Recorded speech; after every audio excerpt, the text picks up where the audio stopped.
नमस्कार साथी, विजय पिंगोलिया क्लासेस में एक बार आपका फिर से हार्दिक अभिनंदन है। जैसा कि हमारा चौहान वंश चल रहा था, उसी के अंतर्गत हम आगे बढ़ते हैं। हमारा सर्वप्रथम हम एक बार फिर से वो वंशावली देख लेते हैं, अर्णोराज वाली। उस अर्णोराज के अंतर्गत हमारी सर्वप्रथम वंशावली में सुधुवा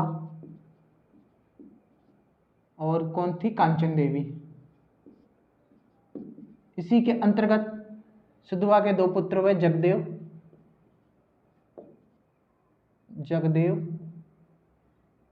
व विग्रहराज। इसके हुए सोमेश्वर। ठीक है। इसका एक पुत्र हुआ पृथ्वीराज द्वितीय। इसके दो पुत्र हुए, अपरगंगे व दूसरा पुत्र था नागार्जुन, ये नागराज कह सकते हैं हम। ठीक है।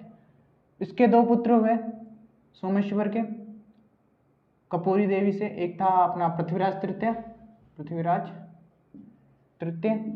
दूसरा पुत्र था हमारा हरिराज।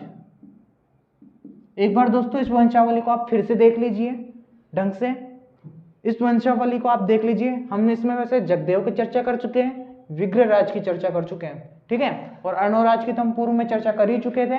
उसी के आधार पर दोस्तों आप एक बार इसको फिर से देख लीजिए ढंग से एक बार, ये क्योंकि बहुत इंपॉर्टेंट है हमारे उसके अकॉर्डिंग। ठीक है। तो हम अब नेक्स्ट चर्चा करते हैं हम अपर गंगे की चर्चा, जो कि विग्रहराज चतुर्थ का क्या था? पुत्र था। वह सिंहासन पे बैठता है ना। तो हम चर्चा करते हैं विग्रहराज की। मैं इसको मिटाऊंगा नहीं, यहीं पर रहने दूंगा ताकि आपको कुछ समझ में आ सके। हम नेक्स्ट चर्चा करेंगे अब अपर गंगे की। ठीक है। अपर गंगे दोस्तों इसके बाद में शासक बनता है। इसके पिता का क्या नाम था? विग्रहराज। ठीक है। इसको गद्दी से हटाकर पृथ्वीराज द्वितीय, जो कि किसका पुत्र था? जगदेव का। पृथ्वीराज द्वितीय शासन करता है। इसको गद्दी से हटाकर, अपर गंगे को हटाकर कौन शासन करता है? पृथ्वीराज द्वितीय। किसका पुत्र था? जगदेव का। अब हम पृथ्वीराज की थोड़ी बहुत चर्चा कर लेते हैं। पृथ्वीराज द्वितीय किसका पुत्र था? जगदेव का। इसकी एक सुहाना नाम की एक क्या थी? रानी सुहाना। इसने, इसके बारे में भी इतनी कोई चर्चा नहीं मिलती, केवल इसकी रानी है। इसने सुहावेश्वर मंदिर का निर्माण करवाया।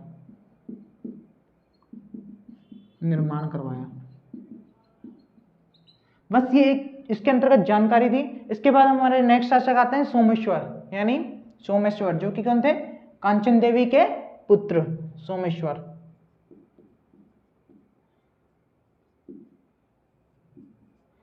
सोमेश्वर नेक्स्ट शासक बनते हैं। सोमेश्वर की अगर हम बात करें तो माता का नाम क्या था? कांचन देवी। पिता का नाम क्या था? अर्णोराज चौहान। इनके शासनकाल में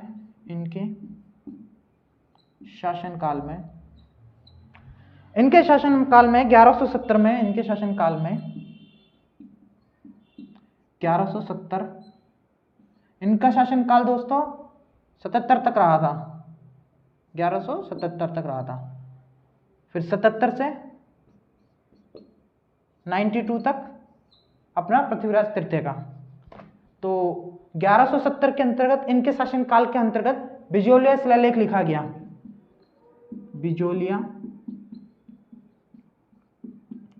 शिलालेख लिखा गया। इनके शासनकाल के अंतर्गत 1170 के अंतर्गत बिजोलिया शिलालेख लिखा गया। अगर बिजोलिया शिलालेख की अगर हम चर्चा करें तो इसके अगर रचनाकार की चर्चा करें, पहले तो रचनाकार, अगर हम इसके रचनाकार की चर्चा करें तो रचनाकार का नाम था गुणभद्र, गुण भट्ट। ठीक है।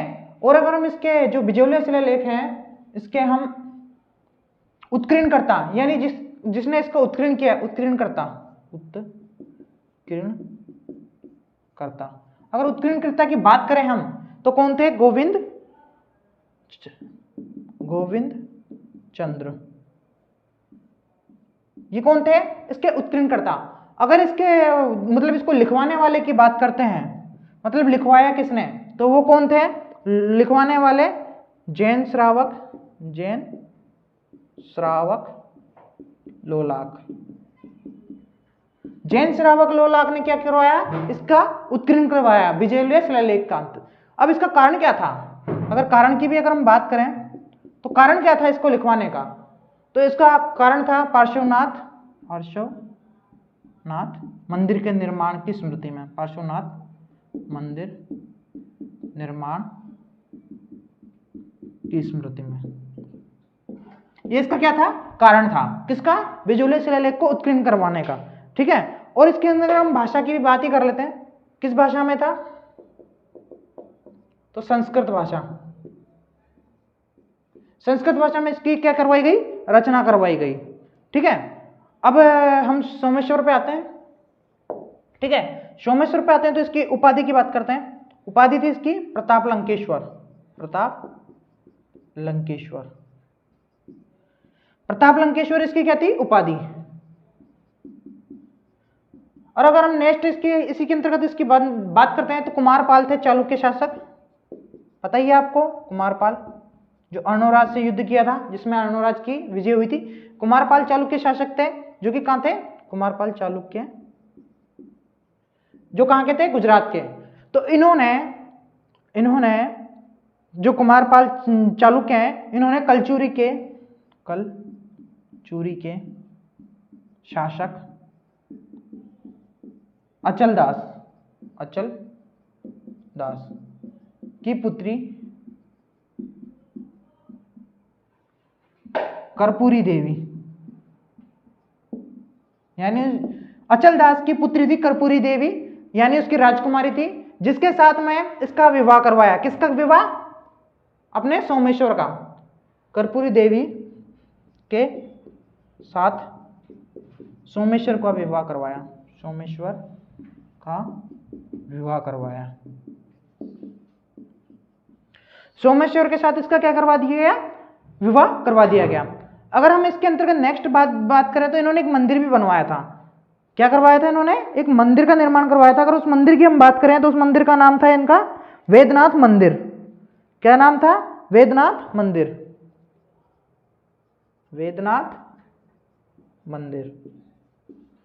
वेदनाथ मंदिर का निर्माण इन्होंने करवाया। इसके अंतर्गत तीनों देवों की मूर्तियां थी। तीनों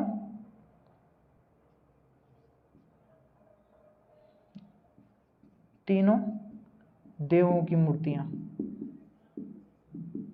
तीनों देव कौन कौन से?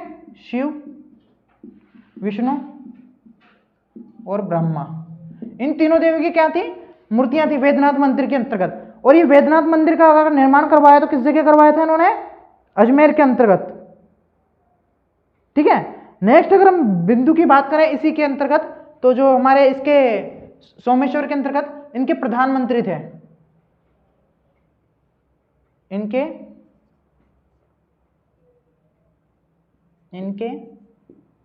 प्रधानमंत्री केमावास या कदमवास। इसे हम कहते हैं केमावास या कदमवास। इसके क्या थे? केमावास या कदमवास।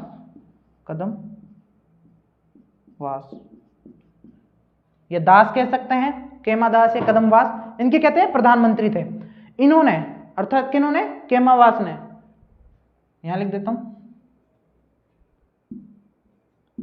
केमावास ने अहिछत्रपुर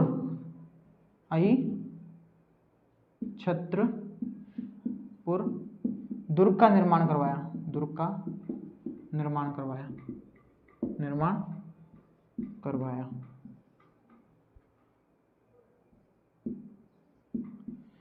जिसे नागौर दुर्ग भी कहा जाता है, जिसे नागौर दुर्ग भी कहते हैं,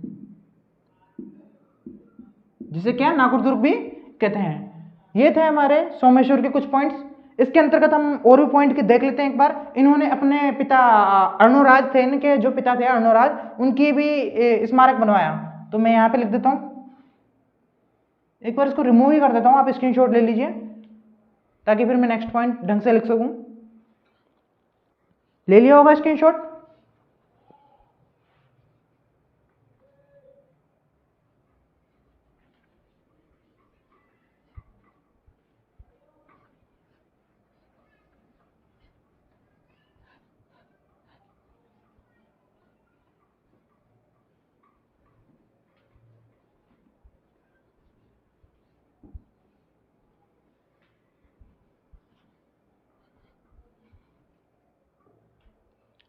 यानी सोमेश्वर ने अपने पिता अर्णोराज का स्मृति में स्मारक बनवाया, अर्णोराज का स्मारक बनवाया।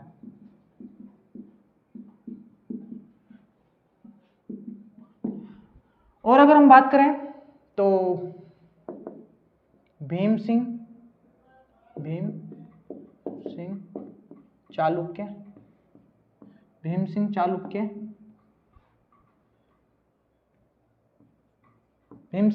ने 1177 में इसकी हत्या कर दी,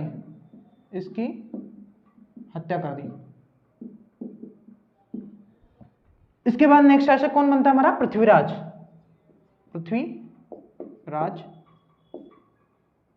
तृतीय। हमने जगदेव पढ़ लिया, विग्रहराज पढ़ लिया, पृथ्वीराज द्वितीय पढ़ लिया, अपर गंगे पढ़ लिया, सोमेश्वर पढ़ लिया, पृथ्वीराज तृतीय पे आ गए। ठीक है, उसके बाद में हमारा कौन कौन बचता है? एक ये और एक ये, दो शासक बचते हैं। ये शासक नहीं बनता है, लेकिन इसका भी वर्णन पढ़ेंगे हम पृथ्वीराज के अंतर्गत ही। ठीक है, पृथ्वीराज तृतीय। अब पृथ्वीराज तृतीय की हम बात करें तो इनके जन्म की हम बात कर लेते हैं। इनका जन्म पहले सर्वप्रथम कब हुआ, पहले तो उसकी बात कर लेते हैं हम। अगर इनके जन्म की बात करें तो 1166 में इनका जन्म हुआ। 1166 में इनका क्या हुआ? जन्म हुआ। और इसका शासनकाल तो मेरे को लिखने की जरूरत नहीं है, शायद आपको मैं पहले लिखा चुका हूं, 1177 से 92 तक। ठीक है, 1166 में इनका जन्म हुआ। अब इनको गद्दी कब प्राप्त होती है? जब इनके पिता भीम सिंह द्वारा इनके पिता की हत्या कर दी जाती है, तब 1177 में जब इनका राज्याभिषेक किया जाता है,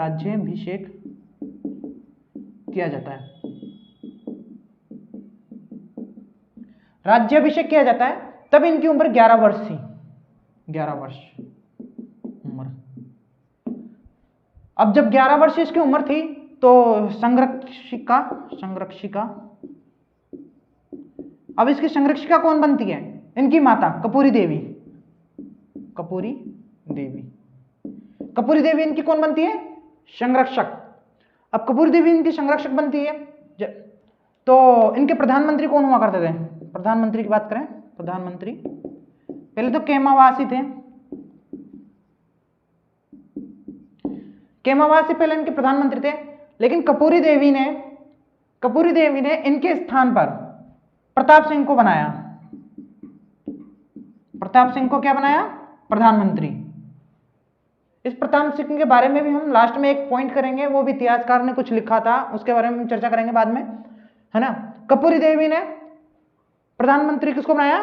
पहले तो केमावासी थे, जो कि सोमेश्वर के भी प्रधानमंत्री रहे थे, है ना। अब इसने किसे बनाया? प्रताप सिंह को। संरक्षिका कौन थी? कपूरी देवी। ठीक है, किसकी? पृथ्वीराज तृतीय की।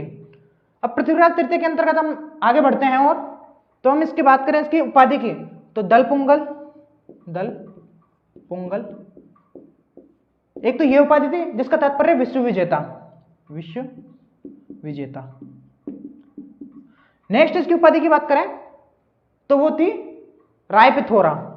राय पिथोरा। राय पिथोरा का जो शाब्दिक अर्थ की बात करें हम तो दुश्मनों को पीठ ना दिखाने वाला, दुश्मनों को पीठ ना दिखाने वाला, पीठ ना दिखाने वाला।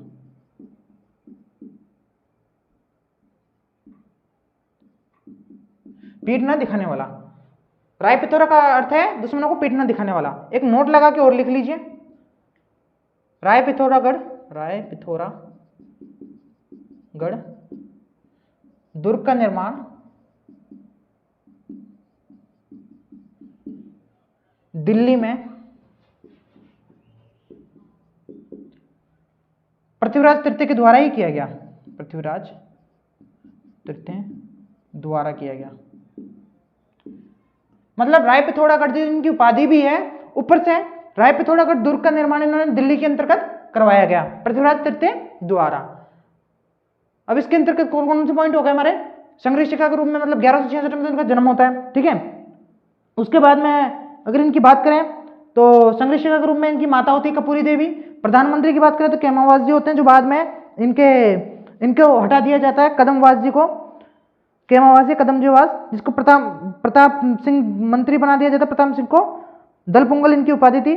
नेक्स्ट अगर इनकी बात करें तो इनके सेनापति की भी हम बात ही कर लेते हैं साथ के साथ, यहां बात कर लेता हूं मैं चर्चा।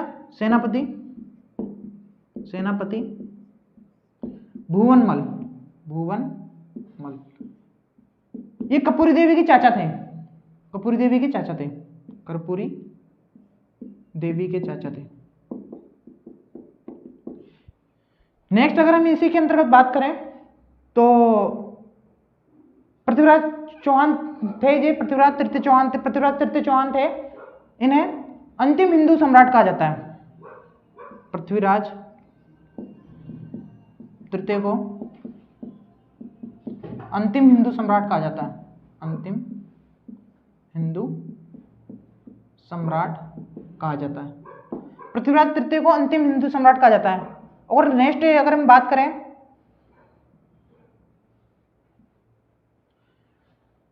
नेक्स्ट अगर हम इसके अंतर्गत बात करें पृथ्वीराज तृतीय के अंतर्गत ही,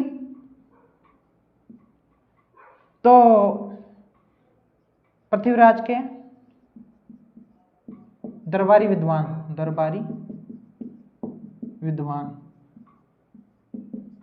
जिसमें चंद्रबरदाई,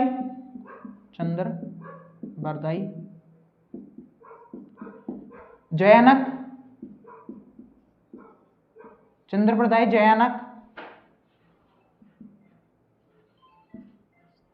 चंद्रबरदाई, जयानक, जनार्दन, वागीश्वर,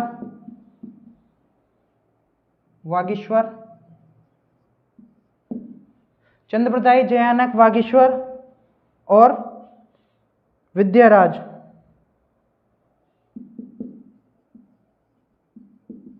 ये कुछ क्या थे, इनके दरबारी विद्वान थे। नेक्स्ट अगर हम इनकी बात करें तो इन्होंने अपनी इनकी जो आराध्य देवी थी वो तो कौन थी, शाकंभरी माता चौहानों की, लेकिन सॉरी इनकी कुल देवी कौन थी, शाकंभरी माता जो आशापुरी माता थी, बट इनकी आराध्य देवी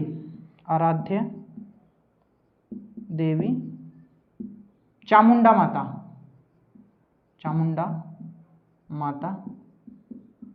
मंदिर का निर्माण करवाया।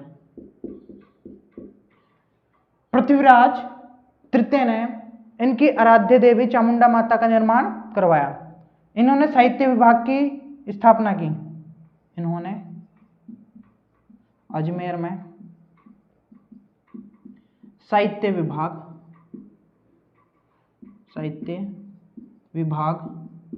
की स्थापना की,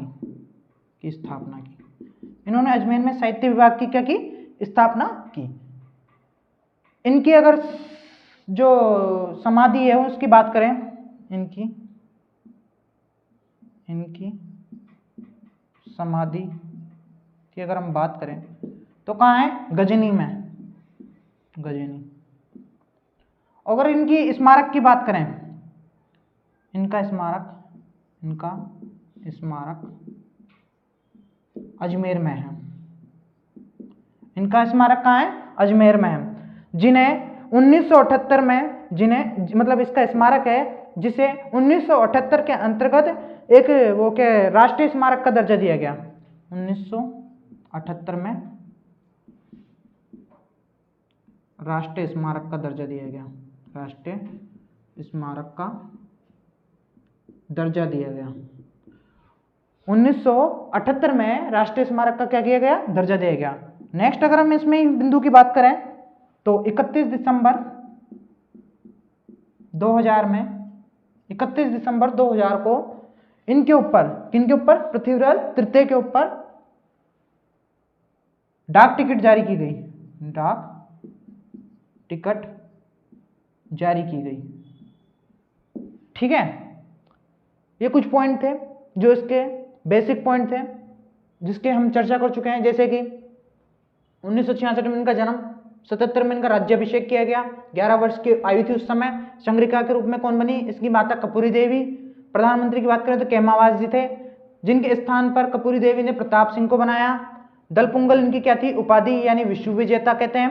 राय पिथौरागढ़ भी क्या थी इनकी उपाधि, जिन्हें दुश्मनों को पीटना दिखाने वाला।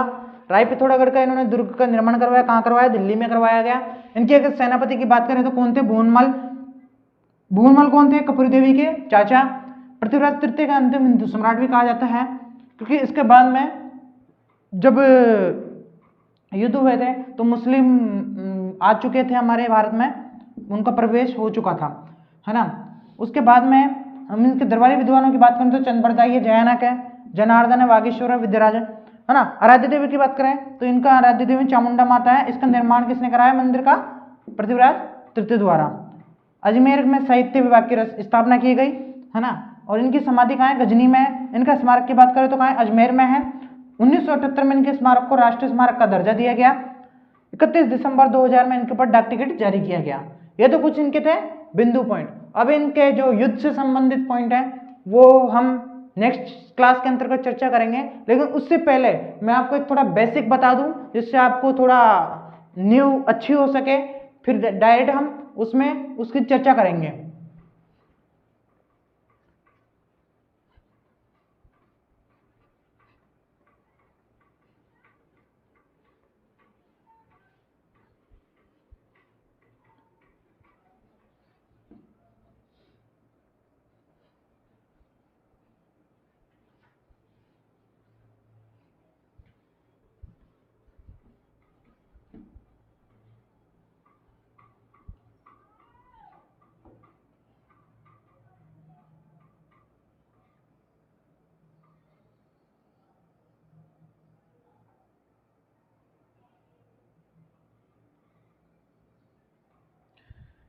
ये हमारा राजस्थान का नक्शा है।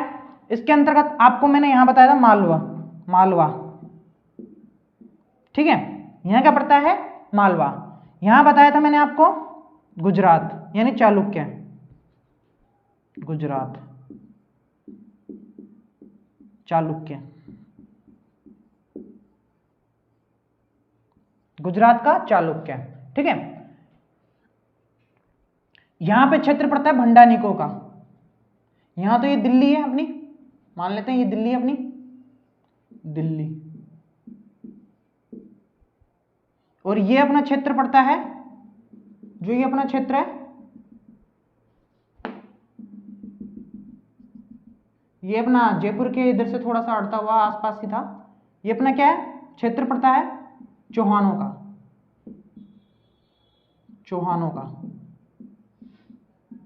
है ना। यहीं पे ही ये जो चौहानों का क्षेत्र है, ये इस जगह पे भंडानिक थे। कौन थे, भंडानिक, ठीक है। यहां पे हमारे चौहान है, यहां पे हमारा चालुक्य वंश है, यहां पे मालवा है, यहां पे भंडानिक है, और यहां पे हमारा एमपी का एक और वंश आता है,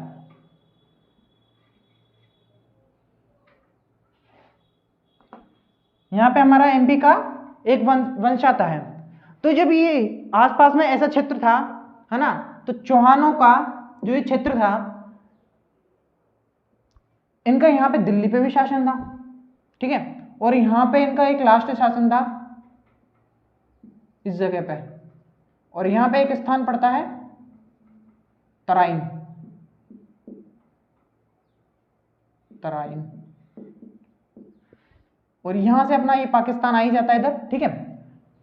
तो ये जो क्षेत्र था इनका चौहानों का, तो ये इस क्षेत्र के अकॉर्डिंग इनका क्या है, और यहाँ पे अपना कन्नौज पड़ जाता है, अपना कन्नौज। तो ये जो मैं क्षेत्र बता रहा हूं आपको, ये जितने भी मैं आपको क्षेत्र बता रहा हूं, ये हम चर्चा करेंगे इसके युद्ध क्षेत्र के अंतर्गत, यानी कि जो इसका यहाँ पे महोब क्षेत्र है, महोब राज्य पड़ता है, ठीक है ना। तो ये जो मैं चर्चा कर रहा हूं आपको ये क्षेत्रों के बारे में, तो हम इसकी एक एक चर्चा करेंगे। यानी कि जो इससे युद्ध रणनीति थी, पहले तो इसने अपने भाई को पराजित किया, चचेरे भाई को, नागार्जुन वाले भाई को, है ना।